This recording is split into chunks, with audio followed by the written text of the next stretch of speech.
The usual depiction of medieval Mongolian cavalry is of an unruly crowd shooting arrows hither and yon. But the Mongols, like all empires based in the Eurasian steppes, fielded their own heavy horsemen, fearsome warriors who went toe-to-toe with the most heavily armored troops of their era. In this series, we are going to discuss Mongolian heavy cavalry.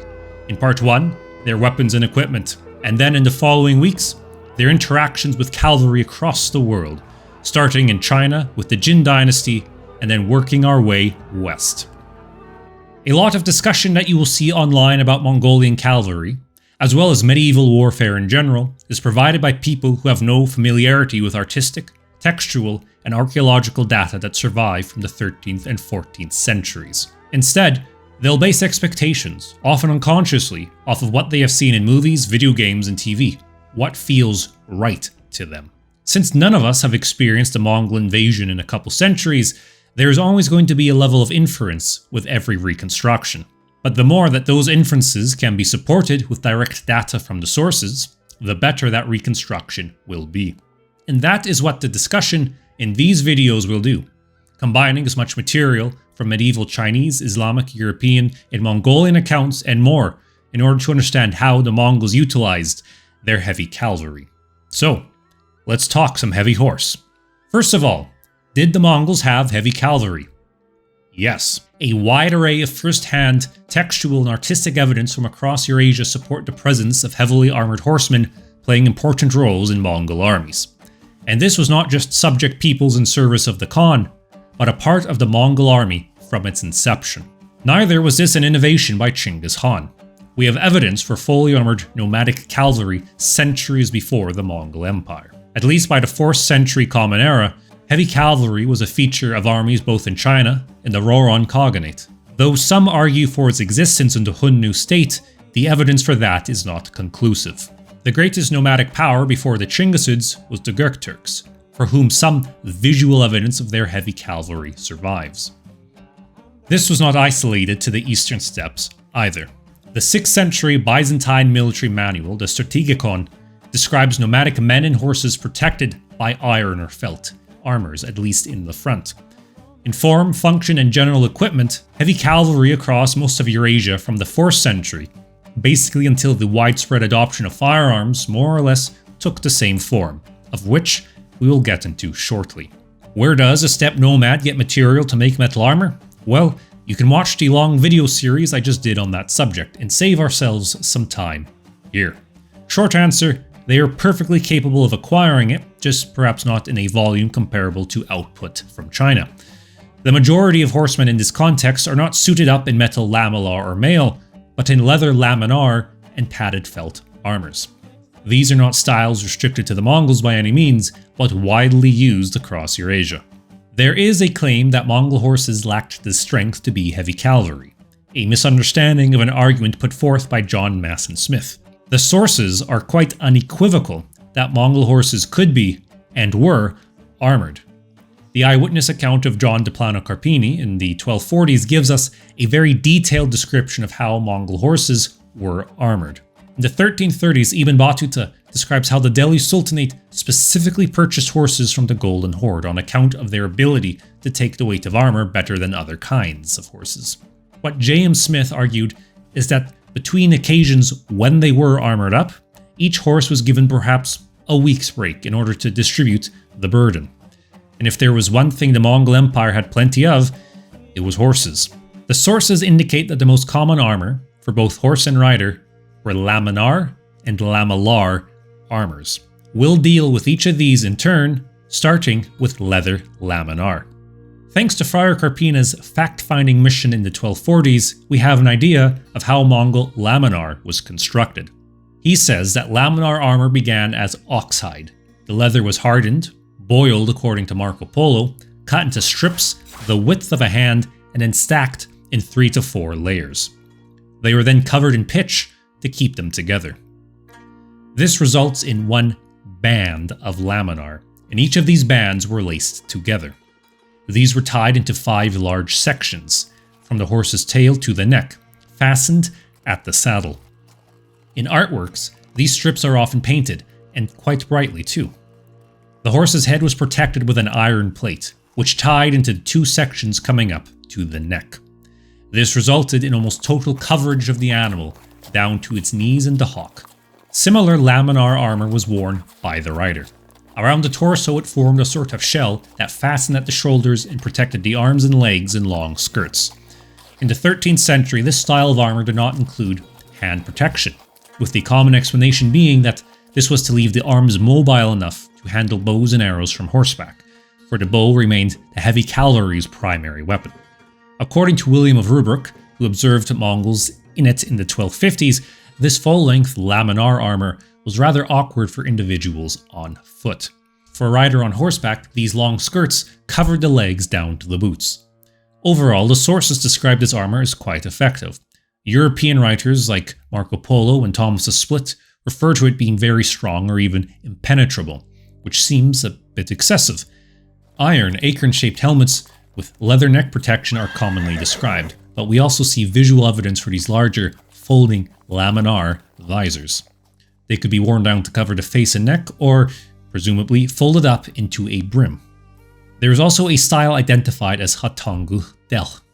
This is generally taken to refer to a thickly padded coat made of layers of felt, which could also be reinforced with metal plates, comparable to a brigandine or a style of Chinese armor popularly, though anachronistically, called dingjia. These are commonly depicted in artwork showing bright decoration and coloring. The most expensive armor we may expect our rider and horse to wear would be lamalar. These were small metal plates, iron or steel, laced together into rows. The general shape matched that which we saw in the laminar. The advantage here was durability and, of course, prestige. Plano Carpini describes it being polished to shine so brightly that you could see your own reflection in it. In the Galician-Volynian Chronicle, when meeting King Bela IV in Bratislava, the troops of Danilo Romanovich appeared dressed in Tartar armor. What precisely that entailed is not specified in the Chronicle, but what is mentioned was that the local Germans could not stop staring at them. One final note regarding equipment. The Mongols did not wear silk undershirts beneath their armor for the purpose of stopping arrows. That's a modern myth, and one I dealt with in another video. The main weapon of the Mongol heavy cavalry was still the bow. The secondary weapon, according to Carpini, that was another bow. Heavy cavalry across most of the medieval world mostly functioned as better armored horse archers. Shock cavalry was not generally a distinctive, separate category here, but a role they took on as necessary.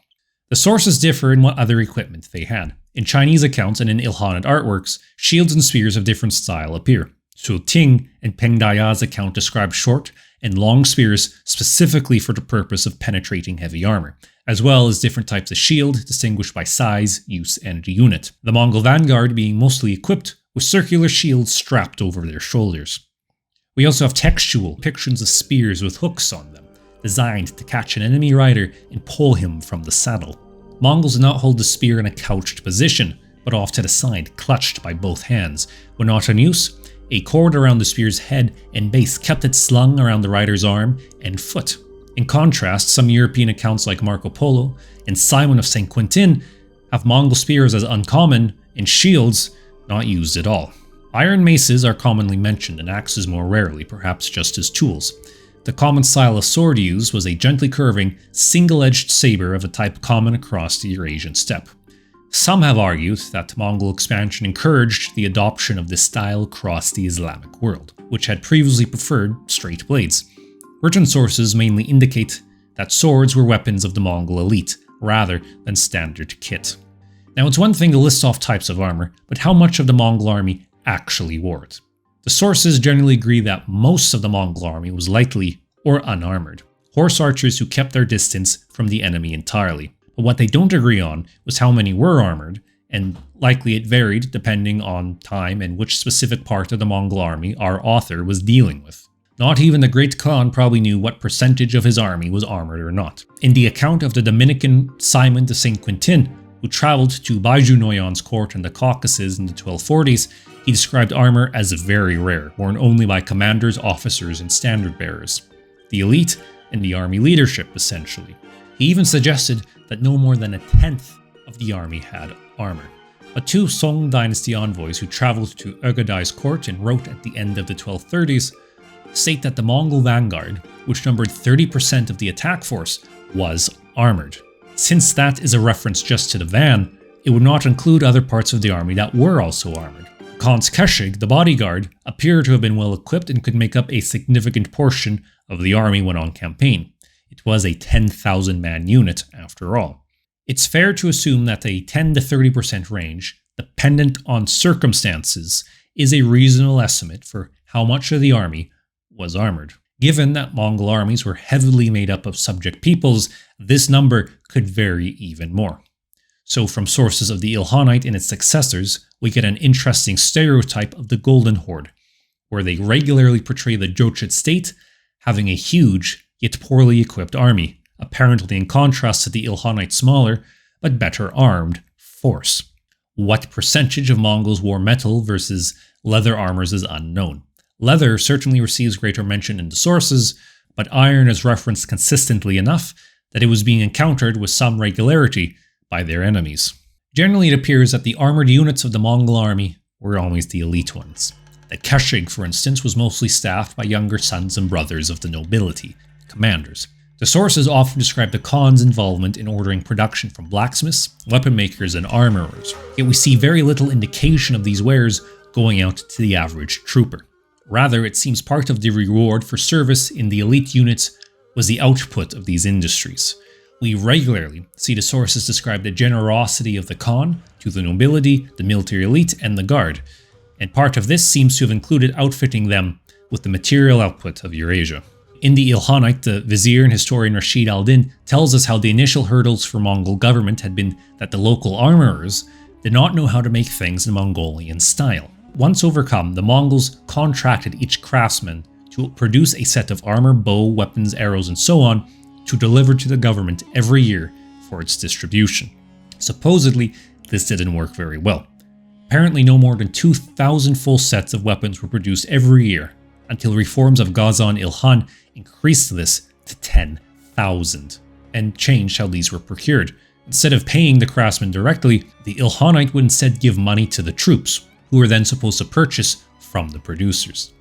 Otherwise, the craftsmen took the money, then sent nothing in return.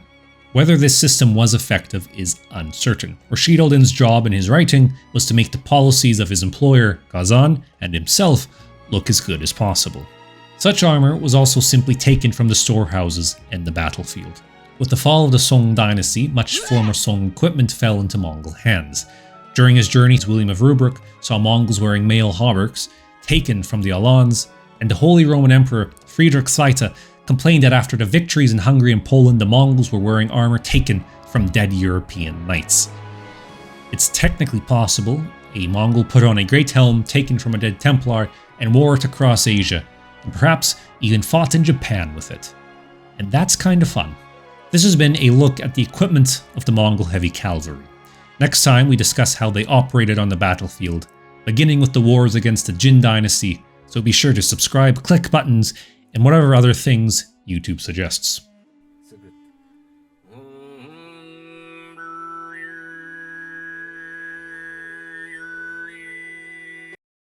In the last video, I discussed Mongol heavy cavalry, their armor, weapons, and some of how they were supplied. Now that we've kitted up our army, it's time to take it out for a rip. In this first video, we offer some general ideas around how sources describe the role of Mongol heavy cavalry, and how it fared against the Jurchen-ruled Jin dynasty, the great power of North China. Heavy cavalry is usually associated with shock cavalry. Put a lance in hand and send them off as a medieval tank or a wrecking ball. But cavalry doesn't work like that. A fully armored war horse and rider are an expensive investment, and not something any good general is going to toss away lightly. Across most of the world, the primary weapon of even the most heavily armored horsemen was not lance and sword, but the bow. Cavalry outside of Western Europe was usually a horse archer with varying amounts of armor on him. And the best counter to that? Another, better armored horse archer. As we will see in these videos, there's likely reasons to suspect the most effective resistance put up against the Mongols was by those who could play to this dynamic. So what do the sources say about how heavy cavalry was used by the Mongols? Firstly, let's note how the common horse archer was used. The main tactic was to send numerous small groups, the Arban, darting towards the enemy in cycles, sending arrows at them before pulling back, and repeating the maneuver. In this way, they wore the enemy down with arrow fire and hoped to draw them into feigned retreats. This was especially targeted at enemy cavalry. Many sources describe how the Mongols tempted the enemy heavy horse out into the pursuit in this manner, tiring them out and pulling them away from the support of the rest of the army. Once the enemy horseman was isolated and worn out, the Mongols picked them off. With the enemy cavalry then neutralized, they could then surround the remaining enemy forces, demoralized at having watched their cavalry destroyed. This was what they sought to do to various armies across Asia. But when this wasn't enough, then the Mongol heavy cavalry came into play. From the Song Dynasty envoys Shuoting and Peng Daya to the accounts of the Mongol-Mamluk Wars, the Mongol heavy cavalry in the vanguard was used as a fist. A charge was ordered, focused on one part of the line to overwhelm the foe. Armored lancers, perhaps shooting a volley or two of arrows before switching the clutch lances in both hands to close with the foe. According to Xu Ting and Peng Daya, the sudden shock was enough to break most foes. But if they stood their ground, the Mongols then pulled away and the next units charged in, and so forth. The sources often describe a repeated chisel-like attack, sections of the Mongol army striking again and again in waves, pulling back to shoot arrows while another group advanced. The Mongols were not overwhelming through numbers, but the tension. All along, the enemy line was probed, searching for weakness that the heavy cavalry could clash into, or for units that would flee, or those who would pursue the Mongols and in this way create an opening. Confusion was key and is killer for any army. When the enemy's troops held firm though, hiding behind a sea of halberds, rather than meet them head-on, the Mongols employed different methods. Peng Daya and Xu Ting described the vanguard riding towards the foe and then dismounting, firing from the ground for more accurate shots, protecting themselves with shields slung onto their shoulders.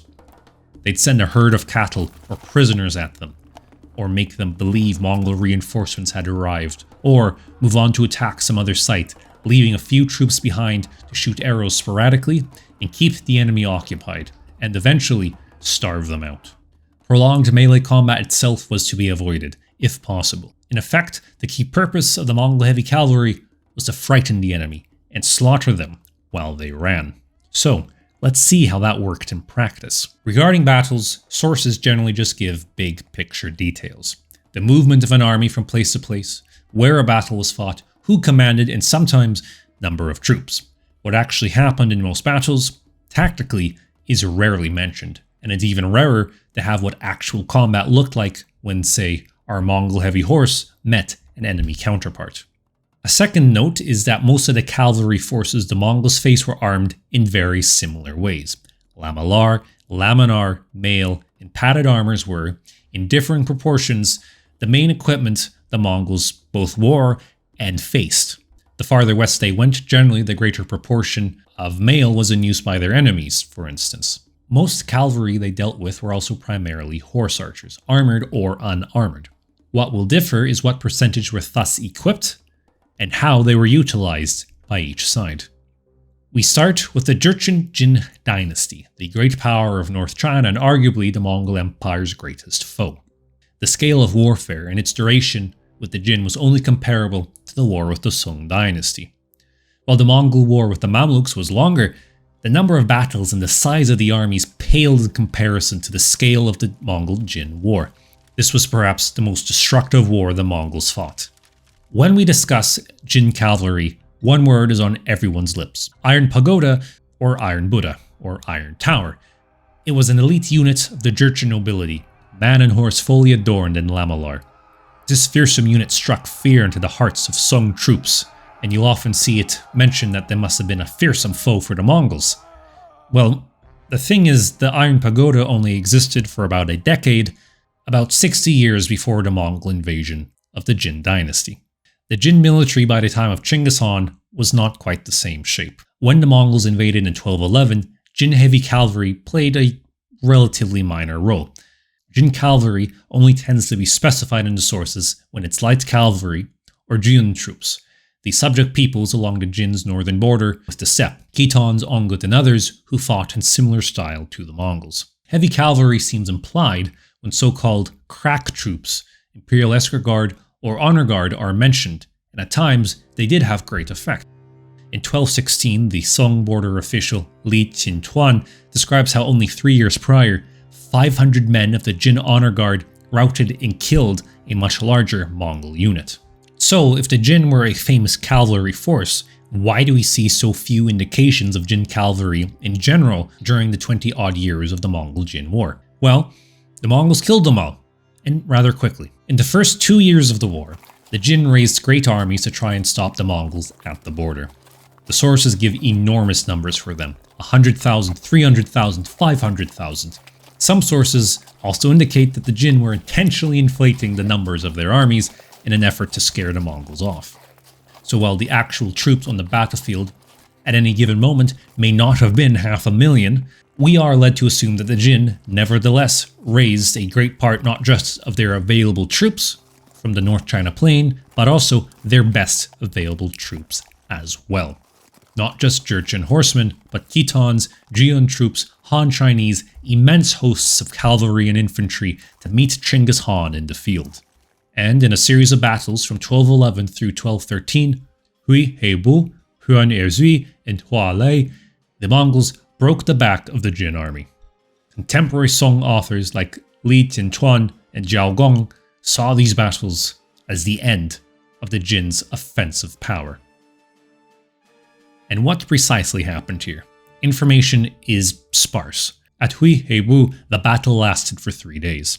At Huan Erzui, the famous Badger's Mouth Pass battle, defection and indecision racked the Jin command, and the narrow passes prevented the larger Jin armies from encircling the Mongols. But we are also told that these battles were a stalemate, until a charge by elite units of the Mongols. At Hui Heibu in 1211, this was Jebe Noyan with 3,000 men, Chinggis Khan's preeminent vanguard commander, who, Zhao Gong noted in 1221, was in charge of the Khan's heaviest troops. A few weeks later in early 1212, at the Great Battle at Huan Erzui, it was Chinggis Khan's other Star General Muhali leading a charge which broke the Jin army. Huan Erzui was certainly a great victory, made all the greater because the Jin had spread rumors across North China that they had raised an utterly immense army, a failed effort to frighten off the Mongols. Because of this, the Mongol victory seemed even greater than it actually was, and it appears in a number of pro-Mongol sources, with a repeated allusion to the bodies of the slain Jin being heaped like rotten logs. 10 years after the battle, the Taoist master Chang Chun passed by and still saw bones of the fallen heaped everywhere. I could not find if Huailei was also determined by charge, but here too great slaughter is noted, the Jin Imperial Guard falling against the Mongols. For over 22 kilometers from the battlefield, bodies of Jin troops littered the ground. Afterwards, we must assume the Mongols took the chance to equip themselves with the weapons and armor left behind by the Jin. For 2 of the 3 largest battles of the Mongol-Jin conflict, the turning point was a decisive charge by elite Mongol units, vanguard commanders specified for commanding heavy cavalry. These charges did not necessarily have to cut through the entire Jin army. Descriptions we get from contemporaries like Li Qintuan, Zhao Gong, Peng Daya, and Xu Ting are of the psychological edge, as thousands of horsemen charged in unison or tightly organized waves. For armies whose leadership and morale were poor, standing before a sudden, well-timed and well-executed charge after being exhausted from hours of fighting and skirmishing with archers can be deadly. I can speak from my own experience from an afternoon of cattle branding in Canada that having a herd of large animals run straight at you really initiates that flight response in your brain. And those cows did not even have a bunch of guys in armor and spears on them pointed at me. These battles also built up the much-lauded aura of Mongol invincibility. If the best and largest of Jin armies failed against them, then what chance did any other force have? As well, over 1211 and 1212, the Mongols succeeded in seizing most of the imperial horse herds across North China used to supply the Jin army. While a few years later, rebellion and Mongol expansion cut off the Jin emperors from their Manchurian homeland and the horse stock there. Not only were the bulk of the Jin's cavalry directly destroyed at the very start of the conflict, but their ability to supply horses for more was substantially reduced. It thus appears that the Mongol Empire enjoyed, to a certain degree, both light and heavy cavalry superiority over the Jin. The rest of the war was determined mostly by siege, in which immense numbers of Chinese troops were the combatants for both sides. The Jin dynasty's most effective unit against the Mongols was one which tried to adapt and imitate them. This was the Loyal and Filial Army, a rambunctious, violent unit of Han Chinese bandits, Uyghurs, Naiman, Tangut, and even some Kipchak. They were paid triple that of the regular army in an effort to attract deserters from the Mongols or other peoples who had fled them, expanding in time to 7,000 troops. First mentioned in 1223, they fought primarily as well-armed horse archers, employed as an exceptionally aggressive vanguard on the offensive. They struck hard and fast. To meet the Mongols head-on, they tried to fight like them, and it briefly worked. In major field battles, the Mongols were almost always victorious. That is, until the very start of the 1230s, when Jin armies, with loyal and filial troops in the vanguard, scored a series of victories against Mongol forces, including against a certain commander named Subadai. Urgadai Khan was so furious, he nearly had Subadai permanently removed from command until his brother Tolui persuaded him out of it. Subadai avenged himself and had a lead role in the following campaign where Mongol maneuverability, adaptability, and durability proved the greater. Not only was the loyal and filial army destroyed, but in 1234, so was the Jin dynasty. The loyal and filial army's heyday was only a brief few years, but it's an important sign for things to come. If you want to really take the battle to the Mongols, then it's best to fight like them. Our next video goes into Central Asia and India, looking at Khwarezm, the Kipchaks, and the Delhi Sultanate.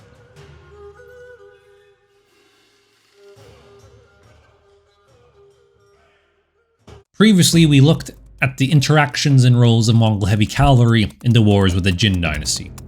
Now we travel with the Mongols westwards. Here, their foe again and again will be Kipchak Turks, often in service of Islamic states in Central Asia and India.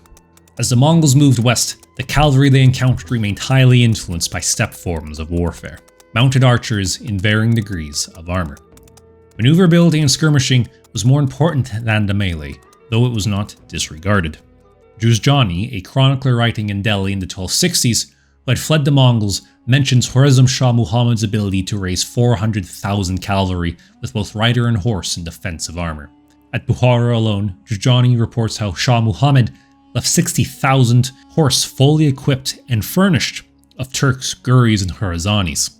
Now, if Shah Muhammad really had these kinds of numbers, his war against Chinggis Khan would have gone a little better. Instead, he died on an island in the Caspian Sea while the Mongols overran his empire.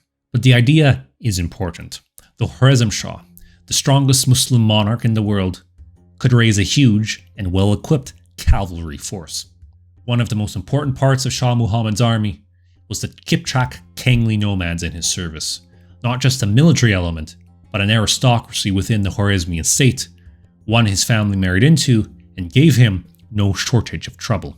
Our friendly Kipchaks and Khwarezmians were equipped much like the Mongols. The lighter troops armed with bows and unevenly with close-range weaponry. Spears, maces, rarely swords. The heavier cavalry was outfitted with lamalar and laminar, with a greater percentage of male compared to the Mongols. The Persian chronicler Juvaini tells us how, after the Mongol invasion, during a battle against the Georgians, Jalaluddin Khwarezm Shah was embarrassed by his army's lack of armor, lancers, and swordsmen, perhaps indicating that Khwarezmian cavalry had, before the Mongol invasion, regularly featured them. The Khwarezm Shah, a wealthy ruler in control of much of the production centers of Central Asia, could potentially outfit more of his troops in armor and weaponry than the Mongols. We know the Mongols brought heavily armored troops with them, having had them in the war against the Jin, and from sporadic mention of them in the sources on the Khwarezmian War. A Persian chronicler in Mongol service writing in the 1250s, Juvaini, mentions armored Mongol horses during the siege of Otrar, and at other times makes note of Mongol lancers.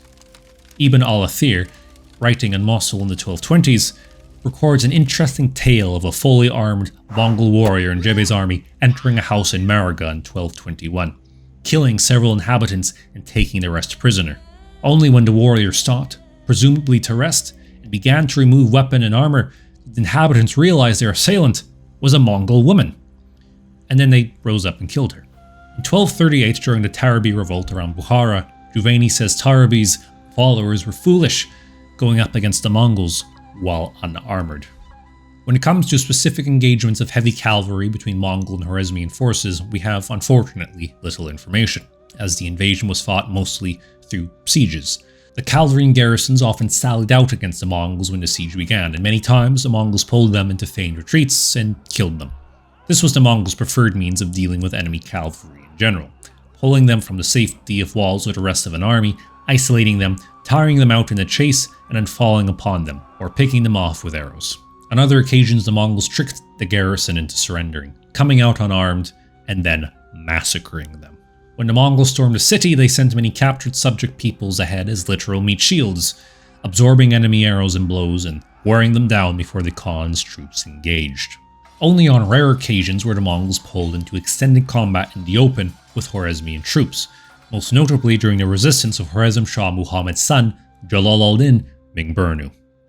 We read of Jalal al-Din defeating Mongol vanguards, which we know from the Chinese accounts were typically well armoured. At the Battle of Parvan, where Jalal al-Din defeated Mongol Prince Shigi-Hutahu, Jalal al-Din ordered his troops to fight dismounted for most of the engagement. Presumably, it was the best way to prevent them from falling for a feigned retreat. After an inconclusive first day of battle, Hutahu put dummies on horses to make the Khwarezmians think that Mongol reinforcements had arrived in the night. Juvaini reports that when the Khwarezmians noticed this the next day, some of Jalal al-Din's commanders were unnerved and wished to flee, but Jalal al-Din held firm and again made his troops fight dismounted. Juvaini then says how Shigi-Hutahu put his most elite troops on his right wing and charged the Khwarezmian left, composed mainly of Turkmen and Khalaj. I suspect Hutahu tried to do a repeat of the maneuvers of Jebel Mukhali against the Jin, sweeping away a demoralized foe with a sudden charge of heavy cavalry. But Jalal ad-Din Mingburnu was made of sterner stuff. Once more, he ordered his troops to fight dismounted and stand their ground. Juvaini writes how their skilled archery pushed back the advance of Hutahu's elite troops, foiling their charge against a concentrated barrage of arrows. After this setback, Hutahu began to withdraw, only for Jalal ad-Din's troops to mount up and pursue. Perhaps this had been just a feigned retreat, for the Mongols then turned about and countercharged into Jalal ad-Din's cavalry. This killed hundreds of Jalal ad-Din's men, but he personally led a final charge that forced the Mongols back. Thus, Jalal ad-Din scored the greatest and final Khwarezmian victory of the invasion.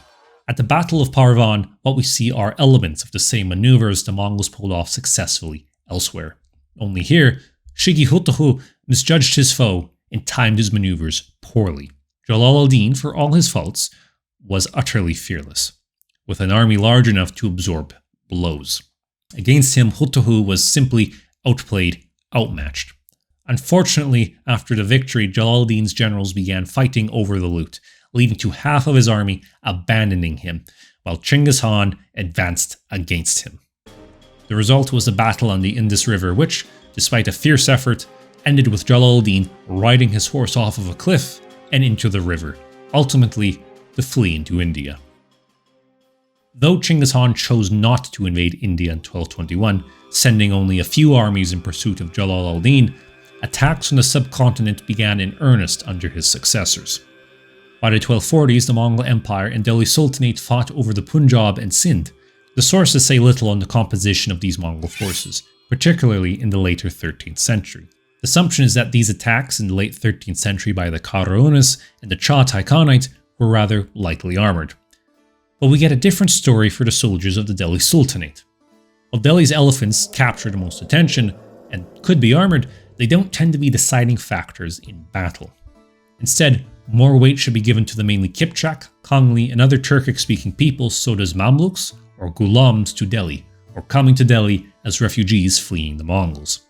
There is fairly regular mention of the Delhi Sultans armouring them as well. From Sultan Balban in the mid-13th century through to the Khalji dynasty and Tughlaqs, we have numerous mentions of the Delhi Sultans fielding thousands of skilled, well-armoured cavalry who were again horse archers. While Mongol failures in India are often attributed to heat and humidity, skilled defense by the Delhi Sultans who spent huge sums on construction of forts, maintenance of garrisons, and fielding and equipping of great armies was key to success. A success which was often narrowly won, as seen in the 1303 siege of Delhi. Sultan al-Din Khalji managed the Delhi Sultanate's economy through a series of price controls in order to finance his armies, a complex system that collapsed after his death, but was key in covering the costs of dealing with almost annual Mongol raids. The Delhi army, to counter the Mongols, relied on matching them and knowing their tactics, informed through experience, and a great many Mongols who fled to them in the aftermath of Mongol civil wars. Delhi's cavalry fought as horse archers, but ones who were better equipped, better supplied, and when necessary, better led. Of course, tossing a few elephants in there doesn't hurt anyone either, except the guys getting stomped on by elephants, I guess. Having looked at the combat between Mongols and Kipchak Konglis across Khorasan and India, how did the Kipchak fare in their homeland in the Eurasian steppes, in the so-called Kuman-Kipchak Confederation? Sources on the Mongol conquest here give only the broadest information. The general image in both textual sources and archaeology is that extensive armor was very rare among Kumans and Kipchaks. There is so far no evidence that they wore lamellar, but organic-based leather and padded armors are feasible. They didn't wear these mustached masks either, but that's a topic for a later discussion. Some graves, which are argued to be Kuman, such as the Chinhul barrow, indicate male armor, at least for the rider, but I am unaware of evidence for horse protection.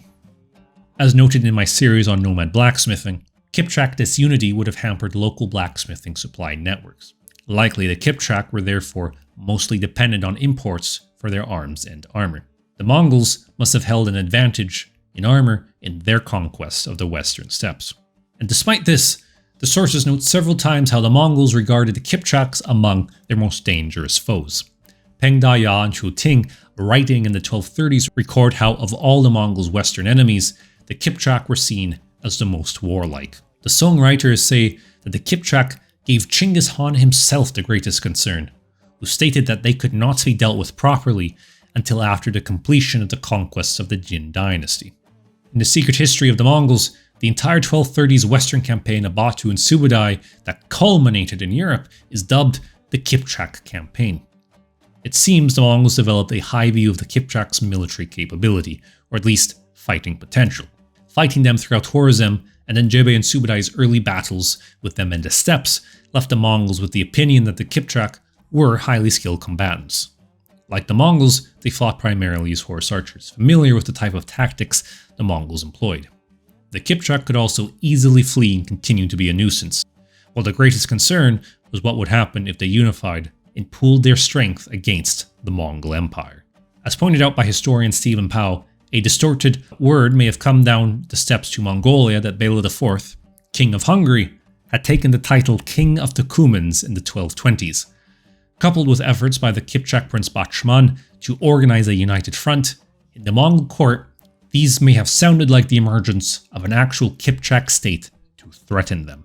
Of course, this was not the case, and these limited efforts were quickly crushed when Mongol armies overran the steppes in the later 1230s. Regardless of the skill of the individual Kipchak warriors, without leadership to harness it, it cannot long stand as a barrier to Mongol expansion. The Mongol army which rode in the Kipchak lands was better led, better equipped, and better experienced. Military victory is not determined by who is braver and fiercer, more numerous or with better armor, but a host of factors, particularly leadership and logistics. This ends our third part on our series on Mongol heavy cavalry. In our next part, we go to the westernmost foes the Mongol armies encountered, knights in Europe and Mamluks in Egypt, and see how they interacted with Mongol heavy horse.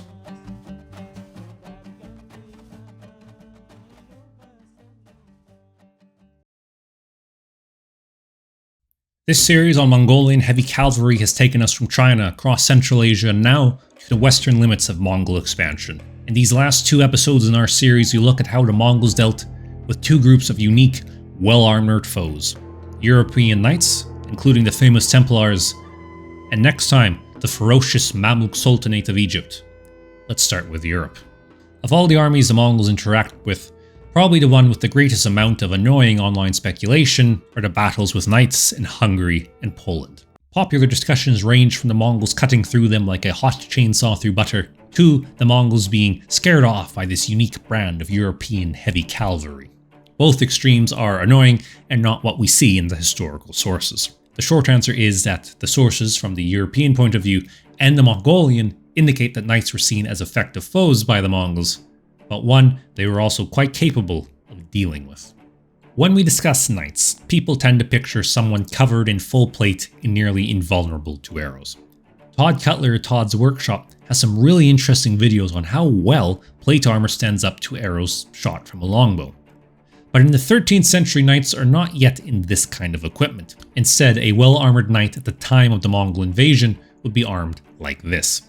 A suit of mail on top of or underneath a padded garment like a gambeson, his head protected by a great helm and a large shield at his side. His horse could be protected by barding, padded, or mail. This was top-of-the-line protection, and one not every knight could afford. This is really effective armor, but in the 13th century, it's not particularly unique or better than what's being worn across the rest of Eurasia. Everyone had access to mail in some amount and quality, and mail is also not arrow-proof. Both modern testing has shown this again and again, and our medieval accounts often demonstrate this. For instance, let us look at Jean de Joinville, a French knight in the service of King Louis IX of France, who fought with him in Egypt on the 7th Crusade and was captured by the Mamluks following the disaster at Mansoura in 1250. As this was only a few years after the Mongol invasion of Hungary and Poland, it makes a good reference point. Joinville's account is a fantastic read, because it is one of those rare occasions where a person directly involved in the combat wrote about their own experiences in detail. Usually these reports are secondhand, filtered through some churchman or bureaucrat, where the small-scale action of this sort is often glossed over. What we see in Joinville's description is that despite their armor, hundreds of knights were killed. In a single night in the narrow streets of Mansoura, the Ayyubids Mamluk troops killed some 300 knights. Joinville and his men, wearing at times mail or gambeson, sometimes looted from falling Ayyubids, were injured numerous times by enemy projectiles. He saw how many knights suffered facial injuries from arrows of the Ayyubids' Turkic troops. Now it was certainly better to go into battle with a gambeson and mail rather than not. In just one day of battle, Joinville suffered 5 wounds from arrows and his horse 15. With lesser armor, Joinville probably would not have survived to write about it. The armor prevented lethal blows to him, but many of Joinville's compatriots were not so lucky. And though he survived the wounds, the injuries were so severe that Joinville and his men could not even put their mail coats on. Against powerful composite bows, mail could be punctured. Even if not a mortal wound, it could incapacitate the wearer. So what about Mongol heavy cavalry in Europe? There's really only one battle where we're given a considerable level of detail from the contemporary accounts that were informed by participants. And that's the Battle of Muhi, fought in Hungary on April 1241. Attested in various European accounts and via the Mongols, appearing in some Persian and Chinese sources as well. Battles through the Rus principalities, Poland, and for the second Mongol attacks over the 13th century give almost no information on the makeup of the armies or the close combat, or come from sources written so much later that their information can only be taken very carefully. And relevant to our discussions of Mongol issues with Kipchaks, the Mongols nearly had to deal with Cumans who had allied with the Hungarians. Had the Hungarians not killed the Cuman leader, causing them to abandon the Hungarians. Some 13th century accounts indicate a minority of Magyars still fought as horse archers, though I am unaware of specific references to them during the Mongol invasion itself. We can presume their presence in these battles, but what their role precisely was is not, to my knowledge, directly stated, though I am happy to be corrected if anyone knows of any charter evidence discussing them, for example. So let's talk about the Battle of Muhi. Once the Mongols entered the Kingdom of Hungary, Batu Khan enticed King Bela IV across the Hungarian plain and tried to make him cross a bridge over the Shayo River into a Mongol envelopment. King Bela recognized the trap and stood firm, holding up in a wagon fort some distance away. Having foiled Batu's initial plan, a new ploy was suggested by General Subadai. Batu would advance over the bridge, while Subadai would build an impromptu pontoon bridge further downstream in an effort to outflank the Magyars. For the bridge crossing, Batu entrusted one of his most elite units, men called Ba'atar, heroes, who appear to have been well equipped and armed part of the vanguard, one Batu counted on for important missions. Around midnight on April 11th, 1241, the Ba'atar unit crossed the bridge. Unbeknownst to them, 2 things had gone awry. Subadai's bridge, could not be completed on time. And according to the chronicler Thomas of Spalato, a Rus prisoner had escaped the Mongols and warned the Hungarians of the plan. Hungarian cavalry were placed in wait, and once the Baibars had crossed the bridge, thundering towards them came the Hungarian knights under King Béla's brother Kálmán and the master of the Knights Templar in Hungary. The Mongols were not expecting the attack, and trapped between the bridge and the oncoming knights had little room to move. They were quickly forced back, and in the cramped space on the bridge were subjected to slaughter. Many were tossed from the bridge into the river, including the unit's officer, personally thrown over by Prince Kálmán. The crossing had been a disaster. Both European and Mongol sources, at this point many of the Mongol princes wished to pull back. The Hungarian army was large. The first engagement an ill omen, the army tired after 6 years of campaigning. Batu was furious at Supudai, but both men gave speeches to force the princes back into line. A few hours later, still encased in darkness, the Mongols used catapults to break the small guard the Hungarians left on the bridge and then stormed over. Most of the Hungarians had not expected an attack on the same night and had gone to sleep. They'd only realized the attack had begun when arrows fell into the camp, piercing tents and sleeping men. But Prince Kálmán and the Knights Templar had expected it. As the Mongol army began to surround the wagon fort, Kálmán and the Templars led a charge in good order to drive off the Mongols. Even the Mongols were taken aback, Kálmán's charge inflicting a number of casualties upon them. The knights soon returned to the wagon fort, having hoped the effort would have rallied the rest of the Hungarians. It did not, and the camp remained in panic.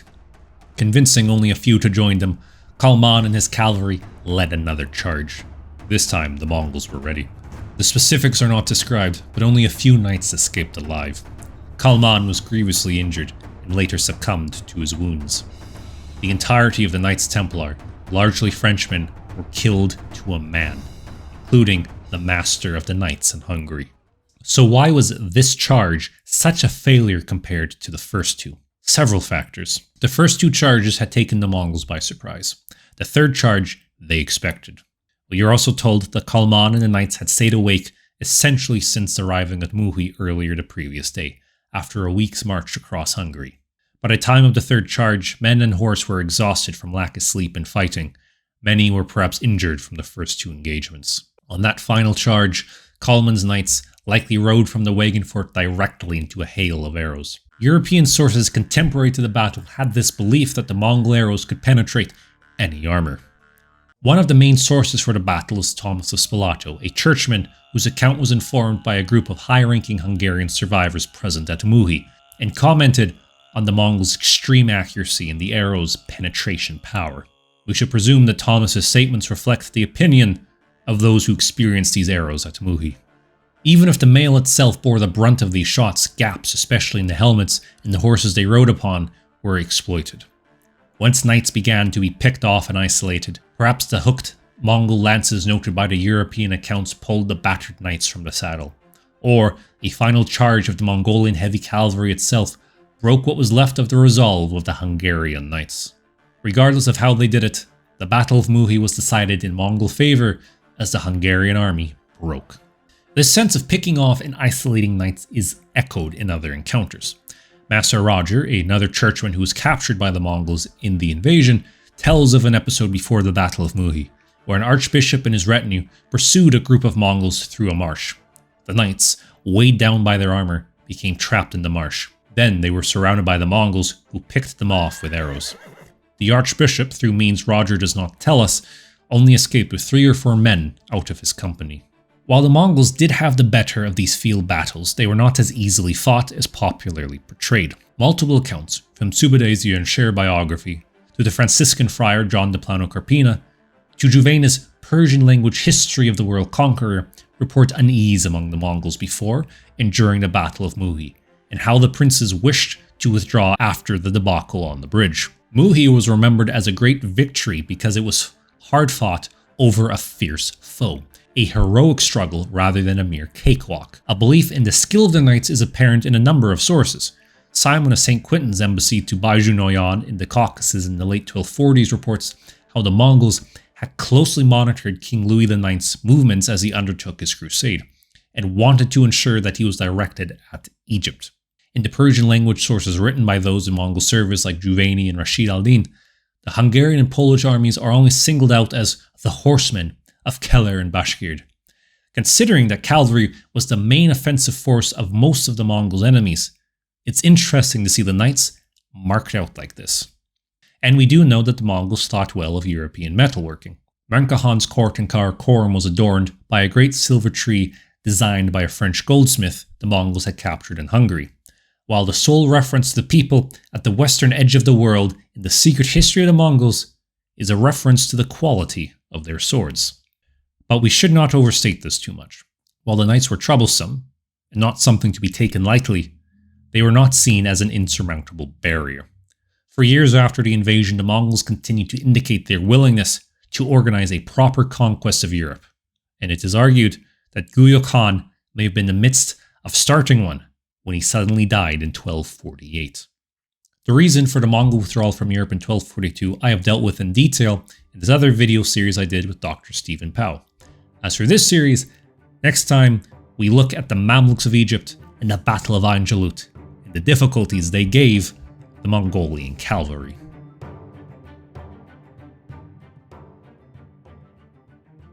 European knights could be fierce foes, but ultimately their confrontations with the Mongols were limited, and in the largest battles the Mongols came out on top. In contrast, for the final part in our series on Mongol heavy cavalry, we deal with a foe who consistently proved able to defeat Mongol armies, the Mamluks of Egypt. The Mamluks with whom the Mongols fought were largely of Kipchak origin, sold into service as boys to the Ayyubid Sultanate of Egypt. Trained from a young age and provided excellent equipment, there's good reason to argue that the Mamluks were the best heavy cavalry in the world in the 13th century.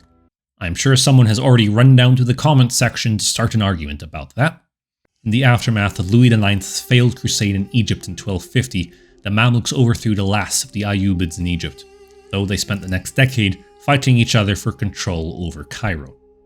At the time of the Mongol invasion, the famous Baibars was sheltering with Ayyubids in Syria, because his hated rival Qutuz was then in power in Cairo. With the advance of Hulagu after the sack of Baghdad, Baibars abandoned the doomed Ayyubids of Syria and returned to Egypt, forming a tense alliance with Qutuz. They prepared for a Mongol invasion which did not materialize. Early in 1260, Hulagu withdrew from Syria, leaving behind a force of about 20,000 under Kitpuka and Noyan to occupy the Levant and prepare the grounds for an invasion of Egypt in winter 1260. However, while spending the summer of 1260 in the cooler pastures of the Caucasus, Hulagu learned of the death of his older brother, Great Khan Menka. Hulagu's attention was then turned to seizing for himself most of the local territory, something dealt with in my video on the Berka-Hulagu War.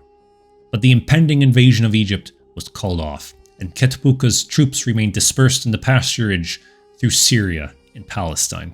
In the meantime, Qutuz and Baibars took the opportunity to strike at Kitpuka in the absence of the main Mongol army, since now their strengths were at parity. In July 1260, the Mamluk army marched out from Cairo, forcing a surprised Kitpuka to suddenly recall his troops and meet the Mongol army at Ain Jalut on September 3rd, 1260. The Battle of Ain Jalut is the most famous Mongol defeat. It's popular in some circles to portray it as an easy win for the Mamluks, but what the sources indicate is a hard-fought, closely run thing. The sources describe how the Mamluk emirs were afraid even to meet the Mongols in the field and had to be shamed by Baibars and Qutuz, who threatened to march out against the Mongols themselves if the emirs did not join them. Even during the battle, the Mamluk forces were pushed back twice by Mongol charges. Though not explicitly stated, it seems these were the same sort of heavy cavalry vanguard charges we've previously seen. The charges nearly broke the Mamluks, only to be rallied by Baibars and Qutuz. Online, you'll see a lot of really bad efforts to try and explain the Mamluk victory. A common one to say is that the Mamluks outnumbered the Mongols. While the Mamluk army may have had a slight numerical advantage, the armies were probably fairly close in size. Numbers are hard to judge since both forces were augmented by subjects, allies, and refugees, and both armies had a large portion of Ayyubid troops fighting for them. Other people like to claim that the Mamluks used gunpowder weapons to win the battle. But the only mention of gunpowder at Ain Jalut comes from later Mamluk military treatises that were trying to glorify gunpowder weapons, and it seems unlikely they were actually used in the battle. 3 factors best explain the Mamluk victory. The first was leadership. This has been something that has popped up across this series, but good leadership, which kept command of the army through the hardest situations, is often the difference between victory and defeat. We've noted already how key to a number of Mongol victories were well-timed heavy cavalry charges, taking advantage of opportune moments to scatter the foe. It appears Ketbuka tried the same thing at Ain Jalut, and nearly worked, had it not been for Baibars' and Kutuz's ability to rally their troops. Ketbuka was an experienced and able commander in his own right, but he was edged out by the Mamluk leaders. The second factor leading to a Mamluk victory, and the one most often ignored in retellings, was the defection or desertion of the force on the Mongol left flank. This was commanded by their vassal, the newly appointed Ayyubid Prince of Syria, al-Ashraf Musa, either through prior cooperation with the Mamluks or his own initiative. During the battle he took his army and left the field. This allowed the Mongol left to be encircled by the Mamluks. Once they held the Mongol army in place, the Mamluks denied the Mongols their accustomed maneuverability, forcing them into prolonged, close-quarters combat. Here, it appears the average Mamluk was better equipped and better trained for this sort of fighting. As stated already, the Mamluks were professional slave soldiers, taken as young boys from the steppe. Even as youths, they were already excellent horsemen. Once in Egypt, the Sultanate oversaw their training in both archery, further horsemanship, unit tactics, and for close combat. At least for the higher ranks of the Mamluks, they were provided arms, armor, horses, and bows, all of professional quality. The Mamluks, in their prime, were well suited to both close combat and horse archery. Armed with high-quality bows, they could compete at range with the Mongols. Armed with lances, they could lead fearsome, tight-knit charges, and at close range, mace and sword were used. Rider and horse were both protected by mail, lamellar, and laminar armors, as the Mongols and their subjects were, but it's often presumed a greater percentage of the core of the Mamluk army was more armored than the Mongols. The Mongols may have had an advantage in maneuverability and number of horses and were more experienced horsemen. Roy Van Amatai has argued the evidence for training of armies points to the Mongols having better training for large-scale unit warfare and movement, whereas the Mamluks seem to have prioritized the training of small tactical units, further emphasizing the need for them to deny the Mongols mobility. The Mamluks were highly effective anti-horse archer units, capable of engaging at range, on the charge, or in close combat, and protected for all circumstances. And in a medieval context, that made you pretty effective against most armies, as the Crusader states would find to their misfortune. When you combine that with skilled leaders like Kutuz and Baibars, it made the Mamluk army able to withstand, even if barely, the same shocks that broke most armies that faced the Mongols. Leadership and the defection of al-Ashraf Musa negated the Mongols' advantages, and being able to envelop the Mongol army granted the Mamluks victory in September 1260. Ain Jalut, though, was only the beginning of Mongol-Mamluk warfare, which continued for another 60 years until a peace treaty in the 1360s. The Mongols were not dissuaded and continued to invade the region. Yet on only one occasion were the Mongols victorious over a major Mamluk army, at Wadi al-Khaznadar in 1299. Now, a lot of factors went into this Mamluk defense system, which goes far beyond just a battlefield. I detailed this in this video for kings and generals. So what do we see in these other battles? Unfortunately, the sources tend to treat maneuvers in a rather cursory manner. We see the Mongols continue to use Georgian and Armenian cavalry, commonly assumed to be fighting as heavy cavalry. The Mamluks also continue to expand their ranks and import not just more Kipchak slaves from the Golden Horde, but even Mongol refugees, either fleeing defeat or sold as slaves during Mongol civil wars. These Mongol troops in particular became highly valued, not just for military ability, but also what they informed the Mamluks about Mongol tactics. They had good political value too, scoring points with the Golden Horde in particular, whose wars with the Ilkhanate took a lot of pressure off of the Mamluks. Favors and fortune were heaped upon the Mongols in Egypt by the sultans, with Baibars himself taking 3 Mongol women as wives, while the longest reigning Mamluk sultan, al-Nasir Muhammad, had a Mongolian mother, and one Oirat refugee, named ironically enough Kitpulka, became sultan. For a time, the Mongol Vafidia, particularly the Oirat who came in the 1290s, were their own elite faction within the Mamluk state, much to the displeasure of the existing Kipchak military elite. Much of the favors they received may have taken the form of arming them as elite military units, presumably as heavier cavalry, though it must be stressed that this is a presumption based on other cases, and so far I have not found it explicitly described in Mamluk chronicles. It's important to also mark the distinction between the Sultan's royal Mamluks compared to the majority of the army, like the Halqa, where both training and equipment would be much more uneven. So with a presumed expansion of heavy cavalry, what do sources say of these later Mamluk-Mongol battles? The best modern overview of these battles comes from Reuven Amatai's monograph Mongols and Mamluks. Amatai notes a common trend as the sources are consistent in how almost every major battle the Mongols attacked first. What appears to be happening is the same thing our Chinese sources described for the wars against the Jin. Waves of horse archers loosing arrows at Mongol ranks, and then the Mongols judging at a certain time it was appropriate to unleash a direct charge into the Mamluk lines. And here's where the heavy cavalry vanguard comes into play, which in the Ilkhanate case was Mongols, Georgians, Armenians. At Elbistan in 1277, where the Mamluk lines were unorganized entering the valley, the Mongols opened up with this heavy cavalry charge right away, counting on it to scatter the Mamluks while they were unprepared. The difference from other armies the Mongols faced is that the Mamluks were really good at standing their ground in the face of all this. In fact, it appears the Mamluk forces remained mostly static while the Mongols charged at them. We can assume the Mamluks used this opportunity to fire arrows into the approaching Mongols, fouling the charge and reminiscent of Jalal ad-Din Mingburnu's similar tactic used against the Mongols at Parvan. Once the lines closed, perhaps the Mamluks responded with a last-minute countercharge of their own, and then faced the Mongols in close combat. As we demonstrated before, the purpose of the Mongol heavy cavalry was not to engage in prolonged combat with the foe, but to strike hard and break their morale, chasing them from the field.